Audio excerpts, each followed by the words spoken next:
Wala pa rin patutunguhan at nakakadismaya ang hearing nitong Blue Ribbon.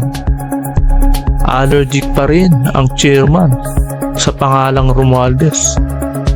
Sa tuwing nababanggit ang pangalan ni Tamba ay agad nitong tatangkain ang pagsuway sa conversation. Bakit kasi kapag si Senador Marcoleta na ang nagtatanong sa dalawang babaeng witness mo na sina Elias May at Joy Pinky Lacson ay todo salo mo na ikaw na lang ang halatang meron ka na namang iniiwasan na ma-checkmate ang dalawang mong witness.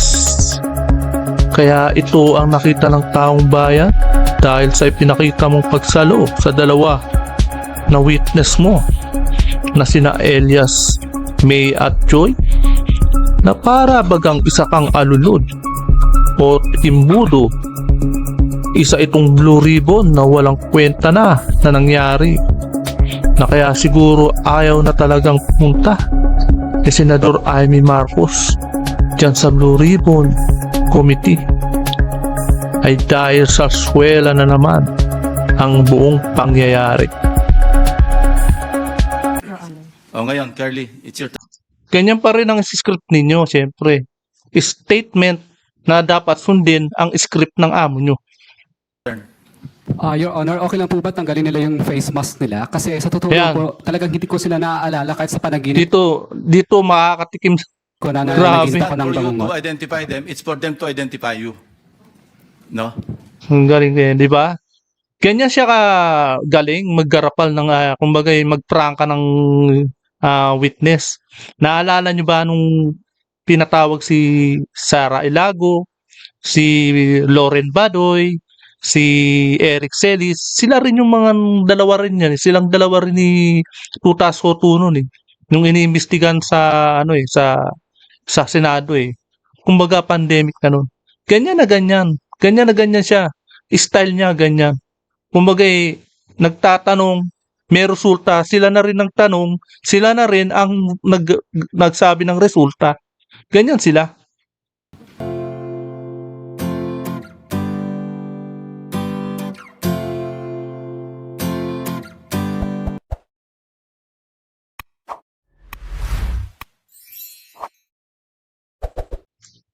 Yun. Langya, dito sa video ito, na tuloy-tuloy ang kagarapalang pinapakita ng mga senador. Pero di kasama si Senador Marcoleta, sigurado ako sa mga judge mong mga garaps, di ba? Pero talagang hindi natin pwede isama si Senador Marcoleta, di ba? Mantakin ninyo, bigla na lang sasabat na hindi naman dapat siya ang sumagot. Di ba? Etong yung Blue Ribbon chairman na bigla na lang sasabat na hindi naman dapat siya ang sumagot. Dahil nagtatanong nga si Marcoleta, di ba? Sa dalawang witness na si alias Mary at Joy. Halatang garaps ang kalokohan ng mga ito. Dapat tinayanan niya na sumagot ang dalawang witness di ba? Na wag naman niya sasabihin na nakasettle na raw. Dapat tinayaan niyang magpaliwanag si Diskaya. Di ba? Nung oras na gustong-gusto magpaliwanag ni Diskaya, binabara niya naman. Di ba? Ganyan sila ka walang hiya sa ginagawa nila. At dapat maging neutral siya sa pagtinig na magkabilang panig. Di niya pinagpapaliwanag si Diskaya na halatang sumusunod sa utos ng kanyang amo o sumusunod sa utos na kaya script niyang among Jeje mo. Kaya maliwanag na puro script lang lahat ang nangyari sa Blue Ribbon hearing na ito. Kaya bago po ang lahat, ay welcome po muna sa aking channel at muling nagbabalik ang inyong lingkod, Pads Press TV. Kaya ito po, panoorin po natin ang video ito. Itong dalawa. Kayo na yung magkwento. Sige.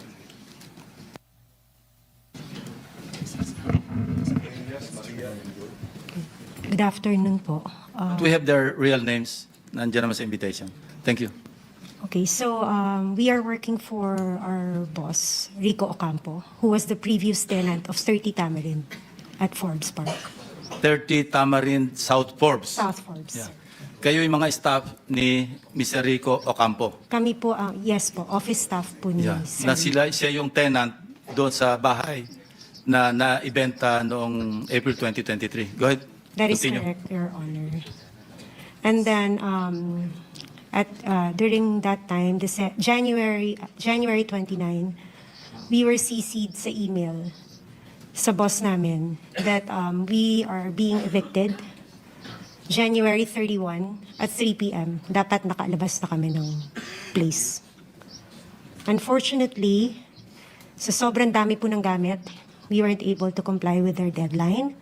So, we have asked TJ. Ano natin, no, napansin natin, syempre, na January 31. Baka pagbabanggain nito ni Lacson, eh. Pagbabanggain nito, yung hatid ng maleta versus sa lipat ng bahay.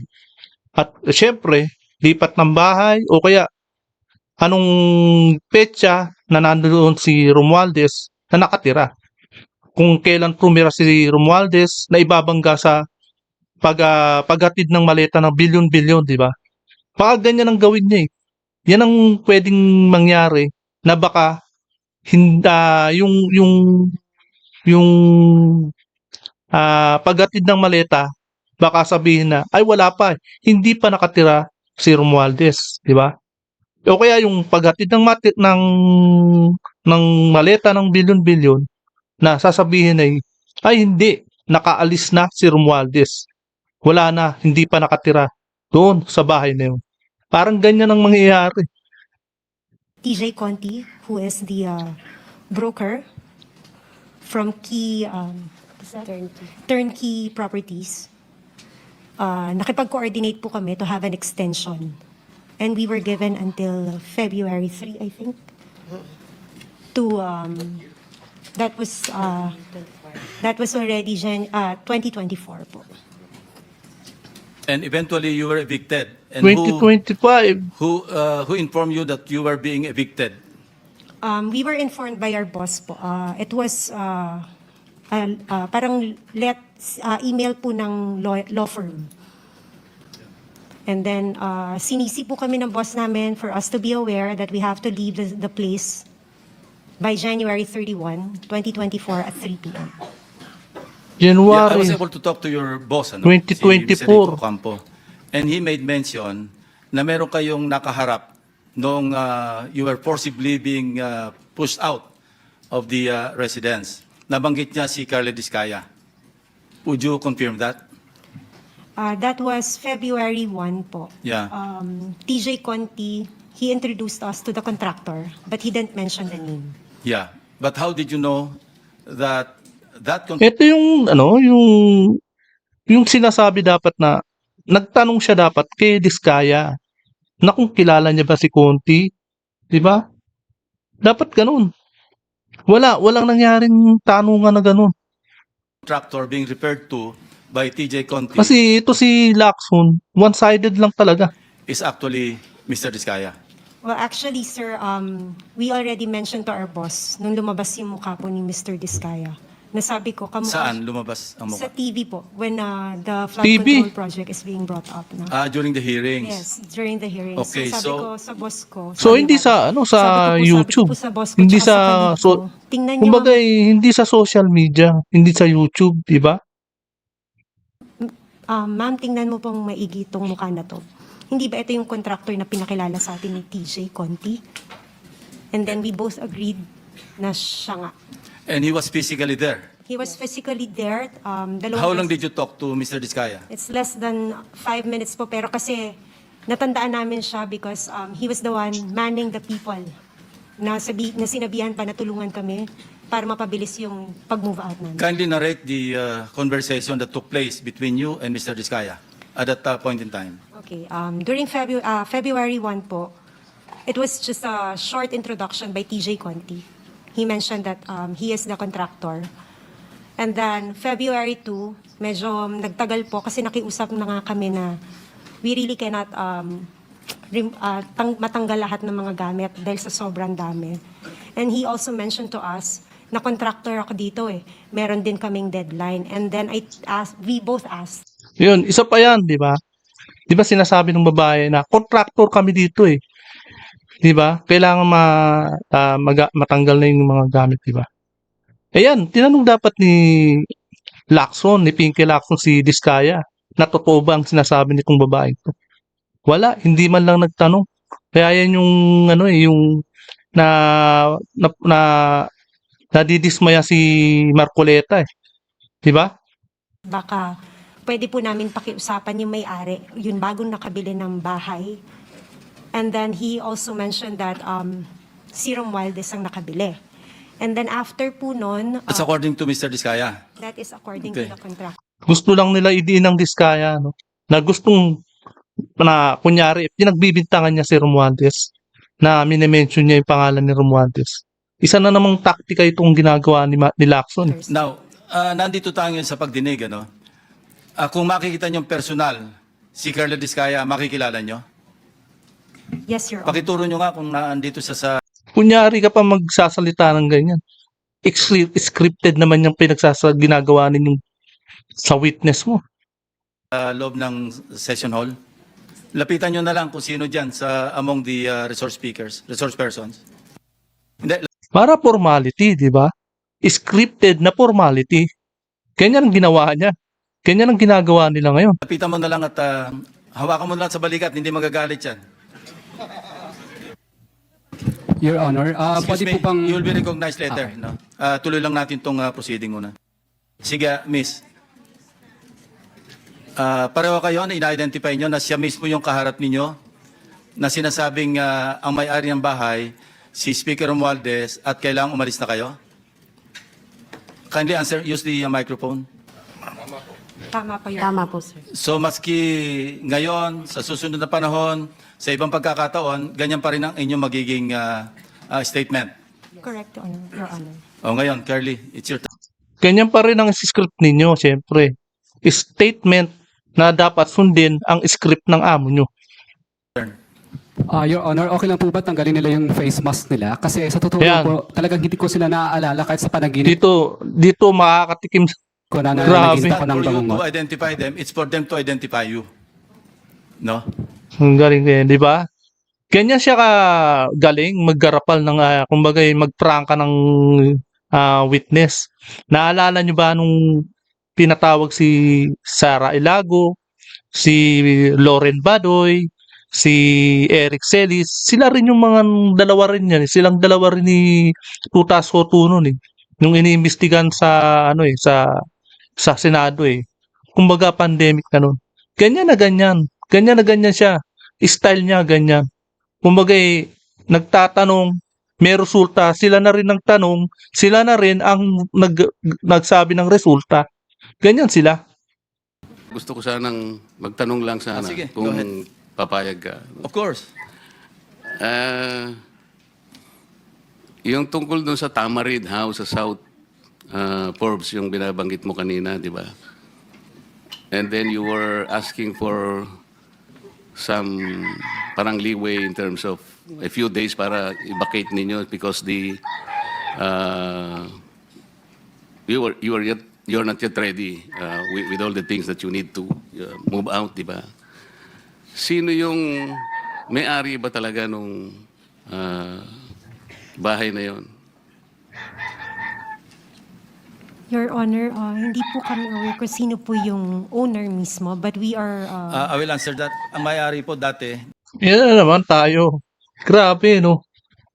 Ano ba yan? Dapat yung dalawang witness din ang sasagot. Kaya Pinky Lacson, hindi naman ikaw ang tinatanong. Dapat hindi ikaw ang sumasagot. Yan, napaghahalataan tuloy na may script kayo dyan sa loob ng Blue Ribbon sa Senado. Scripted kayo dyan lahat. Kaya ito, no, si Senador Marcoleta lang ang hindi scripted dyan. Halata, napaghahalataan kayo dyan. ho. And you were there as what? Staff ng tenant. May tenant kasi si Doris Magsaysay ho na sila nakatira, silang staff. Grabe. So nung nabenta, existing pa yata yung lease contract, so hindi sila umalis.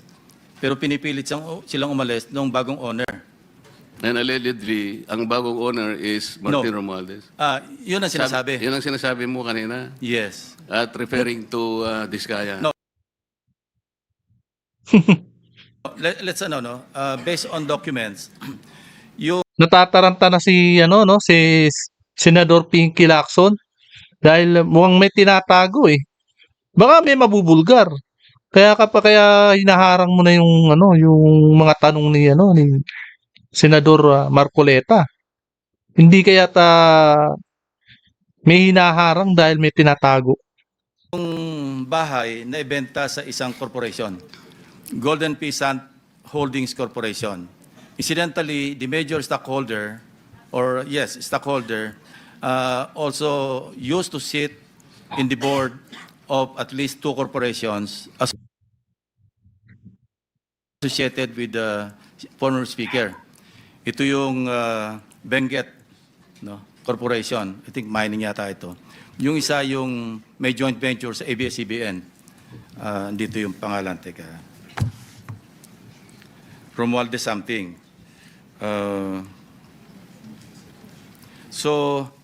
And another one, I think Mark Ventures something, at saka treasurer siya doon sa, yung media company owned by Romualdez, kasi Romualdez Media na may joint venture sa ABS-CBN. So yun ang association. So, no, we're not trying to implicate the former speaker. Hindi tayo nagtatarget dito. Dumating lang sa ating attention, but we cannot disregard because sabi ko nga, there were persistent reports na ang initial information nga sa pangalan ni Diskaya or kay Diskaya na ibenta. So it appears now na hindi totoo kasi ang naging role lang, allegedly, ni Carla Diskaya, yun nga, dumating siya doon, February or January, at sinasabihan sila, umalis na kayo dyan. So yun lang ang pinagtataka natin. So, hindi naman ito enough to implicate or to implead the former speaker. But, this is something that the OJ or the Ombudsman or the Ombudsman can follow through. We are only providing a lead for whatever it is worth. Yun lang ang purpose dito. Because if you really want to go after the so-called, sabi nyo nga, wag yung sapsap at saka mga dilis, hanapin yung malaking isda. And this is the direction that Kaso, wala sa script nyo yung mastermind. Hindi nyo hinuhuli pinaka-mastermind. Wala rin talaga. we are taking. But I repeat, hindi ito enough, itong information is not enough to implicate, not even implicate the former speaker. This is just, we may just consider this as a lead kasi merong connection. But of course, dininay naman ni Carla Diskaya, so let's leave it at that. So with that, I would like to ask your permission to excuse the 2 ladies. Meron pa? Sige, okay. Thank you for the explanation, Mr. Chair. Dito sa code namin, sino si Pala, Marie? Romualdez Media Servicio Production Corporation. Sino yung Joy? So, ikaw si May. May. May, napanood mo ba si Saldico nung siya ay nagpadala ng mga video na kung saan sinabi niya na nag-deliver siya ng 1B doon sa bahay diyan sa Tamarin Road in Forbes. Nasa rito nasa social media to. Lahat napanood mo. Social media. Napanood Hindi mo? ko po siya direkta napanood, pero nung nabanggit po sa amin regarding 30 Tamarind, we got curious. Oo. Naging curious ka. Pagkatapos, natatandaan mo ba na sinabi ni Saldico na si Speaker Martin ang nag-designate nung lugar na yon na pagdadalhan ng 1B? Nandun din sa Hindi ko lang matandaan yung pagkakasabi, pero yung gist ganito niya sinabi. Aha, tama. Napanood niyo ba yun? Wala po ako matandaan na ganong ano. Pero nabasa po namin yung report regarding sa 30 Tamarin. Eto, no? Maniniwala ba kayo na hindi active to sa social media? Etong dalawang babaeng to. Di ba? Na wala raw din silang natatandaan, wala raw silang, kumbaga hindi nila napanood. Binobola na lang tayo na itong mga to. Grabe, no? Lahat tayo dyan, aktibo na sa social media. Dapat yung wala kayong cellphone, wala kayong internet. Lahat ng tao, may social media, wala kayong Facebook. Ganon. Wala silang Facebook. Ganyan tayo, pinagloloko. Talagang nasa script na yan eh. Talagang nagsisinungaling ang dalawang babae. Basta na lang sumulpot at tanim witness ni Senador Pinky Lacson. Maniwala tayo, hindi kayo active, hindi kayo nanonood ng ano. Ang bilis kumalat nung sineshare pa nga di ba? Yung kay Saldico, yung video ni Saldico. Ang bilis kumalat sa kada Facebook lumilitaw at biglang nakikita at umuusbong sa Facebook Kaya eto po tuloy na lang natin ang video Yeah. ito. And then, Tatanda ka ng pera. maaring natatandaan nyo na sinabi rin ni Saldico, doon din Isa sa, pa ano yan. na yun, sa paghahayag Di ba na yun, Saldico? Video ni Saldico, na si Yusek Jojo Cadiz ang tumanggap na yun ay drop-off lamang ng delivery sa bahay daw ng ating Pangulo daw sa Nara. Yan, ando, siya yung nagsasabi siya nagsasalita Napanood ko yun Tinatanong ko lang kung kayo napanood nyo din yung ganong klaseng paghahayag na ginawa ni Saldico. Hindi po namin nasubaybayan yung mga hearing at saka yung news. Naging curious lang po kami nung nagkaroon na Nako. po ng report tungkol dun sa 30 Tamarin. aha. Siyempre, hindi tayo maniniwala. Talagang hindi mo masasabing hindi nyo na subaybayan. Talagang alam nyo yan. Umusbong yan. Kumbaga, nagpakita yan sa wall ninyo sa Facebook. So, hindi po namin matandaan yung news. Hindi na yun. matandaan. Sinungaling, baka di ba? naman gusto nyo rin alisin yung takip para makita Oh, namin isa kung pa yan. gaano kayo kaganda. Kasi alam ko, magaganda po kayo. Nagtatago kasi Kung okay lang sa naman mask. po, kung hindi naman, okay din po sa amin. Actually, request nila Senator Marcoleta na kung pwedeng, kaya nga alias yung ginamit ko, binuko naman Oo yun nga yung pangalan Pero kasi yung kagandahan, hindi pwedeng ipagkait, Mr. Chair. Salamat Naku. po, Mr. Chair.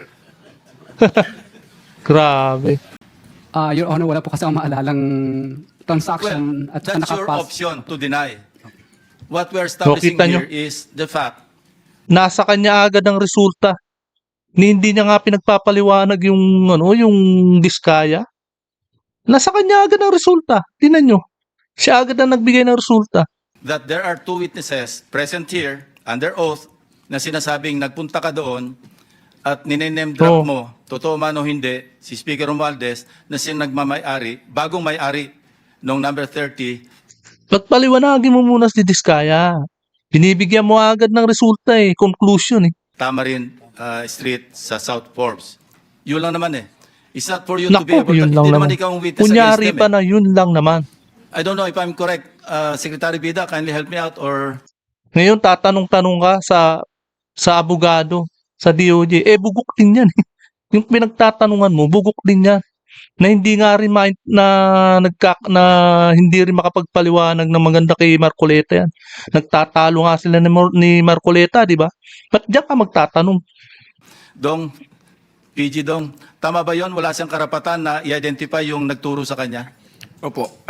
Ang right to confrontation ho kasi kung yun ho ang iniisip ni Mr. Diskaya will come at the appropriate time. But for purposes of identification, ang kakailanganin lang po ay yung taong mag-identify dun sa taong kikilalanin. Thank you, PG Dong. Sige, say your piece. Your Honor, gusto ko po sanang ma-identify po muna yung dalawang nagtuturo sa akin kasi kahit minsan po, hindi pa po ako nakakapasok sa South Forbes Park. Hindi ko pa nga alam kung ano mga uri ng mga bahay meron doon. So, Maliwanag, di ba? Hindi pa siya nakakapasok sa Forbes Park. Maliwanag na maliwanag. malabong-malabo po talaga at wala po akong inuutusan na kahit sinong broker kasi takot po akong bumili sa mga lugar na yun. Ang kaya ko lang bilhin po ng mga lupa sa lugar lang po ng mga Pasig na hindi No. Ibig sabihin, saan mo nakuha yung dalawang witness mo na babae niya? Na alias Mary at Joy. Di ba, Pinky Lacson? Saan mo nakuha yung mga witness na yan? ganun kamahal ang presyo ng lupa.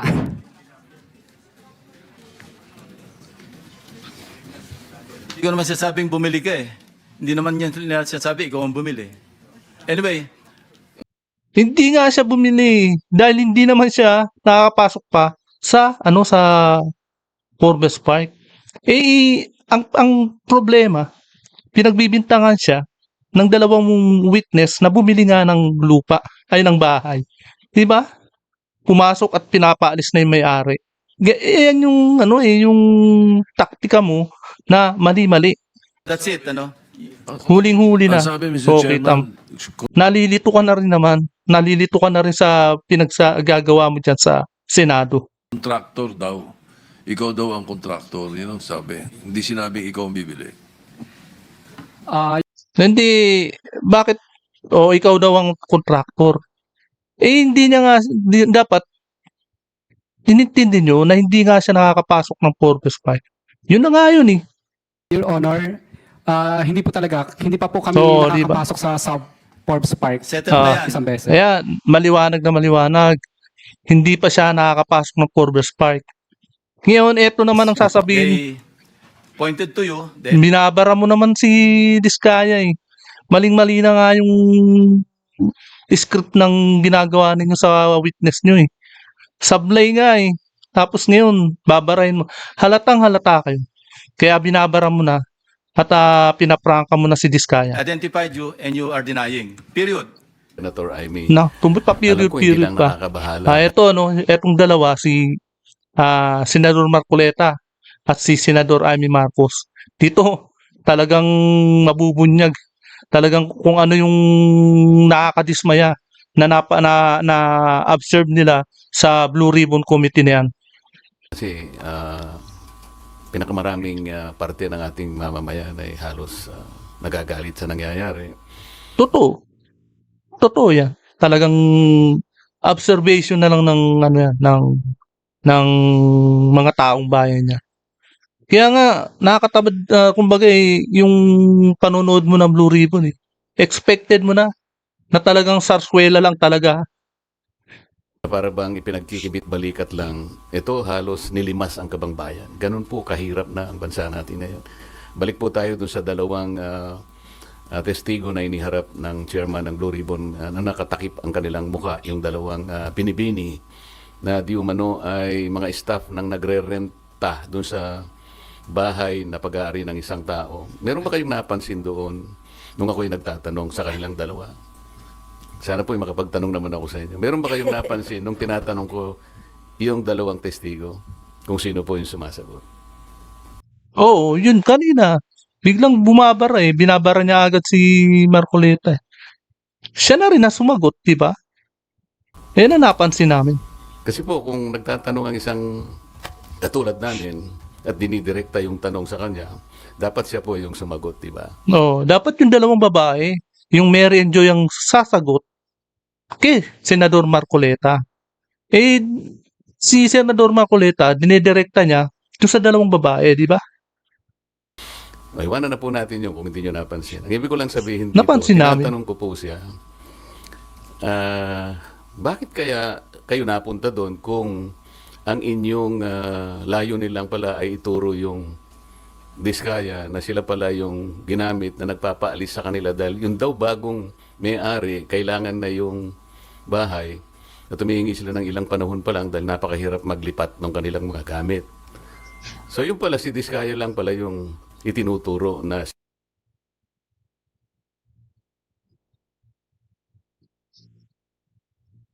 siya yung nandun. Ayaw namang aminin ni Diskaya na hindi nga ako nakapunta dyan sa South Forbes na yan. Ba't ako na naman ang tinuturo ninyo? Diba? Pwede ko bang malaman, kayo po nagtuturo kayo, nakatakip ang mukha nyo. Ako po na tinuturo nyo, wala bang karapatan na makita ko man lang ang mukha nyo. Dapat makita man lang ang mukha kahit hindi niya sa public. Pwede naman sa ano sa sa likod ng camera, 'di ba? Pwedeng hindi muna i-public, ipakita yung mukha. Kay Diskaya. Ayaw po, hindi rin pinaalis yung mga Oo, maskara.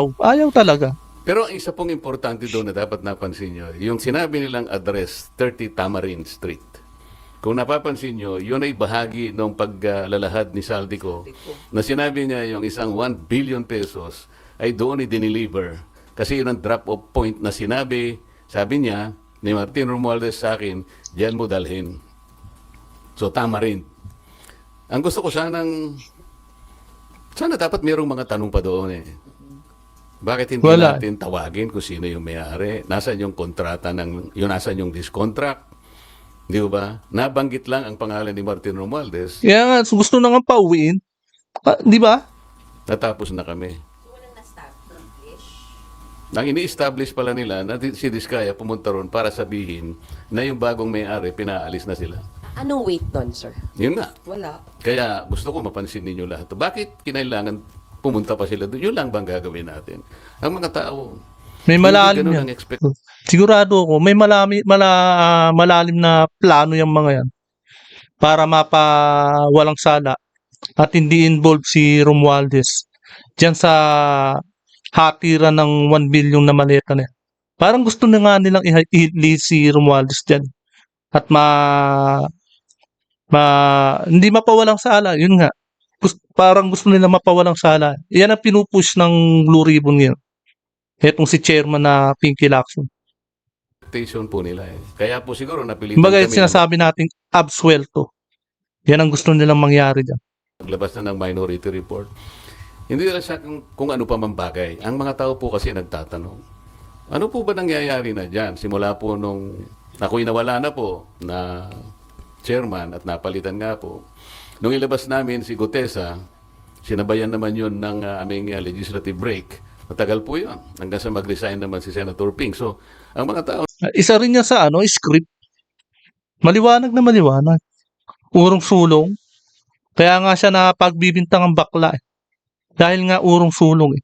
'Di ba? Walang sariling desisyon. Hindi malakas ang pagdesisyon niya, 'di ba? Sinamantala nilang recess ng Senado. Naging kumbaga naging dahilan lang nila. nagtataka. Ano na naman ito? Wala na bang ito? Wala bang closure ito? Hindi ba natin malalaman kung sino talaga ganito? Kaya napilitan po kaming maglabas ng minority report. Nawag po naming minority report for lack of better term. Kasi po kung gagawin nating legal ito na isasang-ayon natin sa aming mga committee, sa ating Senate rules, hindi pa kami pwedeng maglabas kasi kailangan matapos talaga yung committee report. Hindi naman po kasi namin malam kung kailan ba talaga matatapos ito. Kasi nakalagay sa rules namin, kung merong dissenting or concurring opinions, ay isasama na lamang doon. This is neither a concurring or dissenting report. Kaya tinawag naming minority report sa pag-aakala naming magagamit po ninyo. Nandito po yung aming observations, meron kaming findings, nandito yung issues, nandito yung mga recommendations namin, nandito po yung set of possible legislative measures na pwedeng at ginagawa na po namin na pwede naming i-file in aid of legislation. Ayan, napanood po natin at napakinggan ang buong video na talagang manggigigil ka. Kaya heto po hanggang dito na lamang po at kung hindi ka pa nakakapag-subscribe, please subscribe my channel para lagi kang updated sa bawat upload ko. Maraming salamat po.